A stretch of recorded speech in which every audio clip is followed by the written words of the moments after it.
Hey guys, it's Arthur.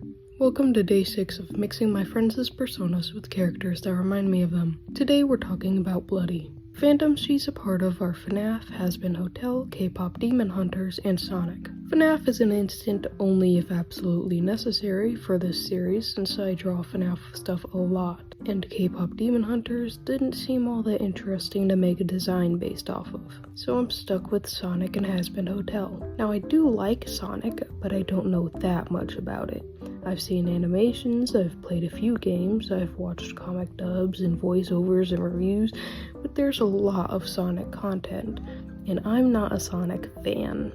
Yet. We'll see. So I looked up Sonic characters and tried to find a match based on descriptions. Blaze was my first pick because of her leadership role and struggles, but it was a very loose fit and I didn't like it. Then season 2 of Hazbin Hotel came out. Sarah. I know Bloody through interactive stories I made years ago. Going through these interactive stories, she had to make a lot of decisions, as would be expected. As the sole person making decisions most of the time, a leadership role would fit this well, specifically one with a lot of weight on her shoulders, one that makes a lot of mistakes. Deadly mistakes. When only season 1 of Hazbin Hotel was out, Sarah wasn't as good of a fit because she was still in denial about her decisions, and we didn't see as much of that weight she carried as we did in season 2. Her poor decisions held a different tone when she believed she was justified. But now I can say she fits more with the logic I was going for and thinking about Blaze, and now I have my good enough fit. Moving on to the design, I have to say this is one of the least intimidating combinations I've ever faced somehow. I was more intimidated by drawing Sarah initially, which turned out not all that hard, surprisingly, but the mixing part wasn't that difficult to me.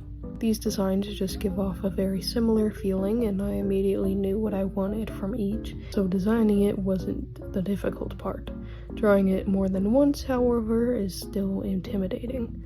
Anyways, the first things I wanted were Bloody's ears and Sarah's weird see-through eyelashes. The hair was a bit tougher to decide what I wanted. I think I like what I ended up with. I was originally going to go for Bloody's bangs and Sarah's hair on the back, but the bangs got in the way of my favorite details on the design, which was the face, so I reversed it instead. I obviously wanted Sarah's wings and that crown thing from Bloody. I was going to add the freckles Sarah has, but I couldn't find anywhere good to put them with those eyelashes. Trust me, I tried, you'll just have to take my word for it. My main problem lied in the color palette, as always. I think I like how it turned out, but it was difficult given that Sarah is mostly cool colors and Bloody is very warm colors. So what I went for was to exclude the blue and minimize the red, and instead focus on the purples and add some pink. I hope it worked out. Oh yeah, she's got a bird form, cause bird. But not like Sarah's because that's way too complicated for me. Nah, hope it looks fine as is. And finally, showing my inspiration from Sarah's confession. I was going to draw that one scene where Sarah's standing in front of that black orb thing, but I didn't have room. That should be about all for this video. This creature now belongs to Bloody should she want to do literally anything she wants with it, or it can sit here and never see the light of day again. Either way, my job here is done. If you liked this video, please leave a like and comment. If you like my art, make sure to subscribe. I appreciate you. Bye.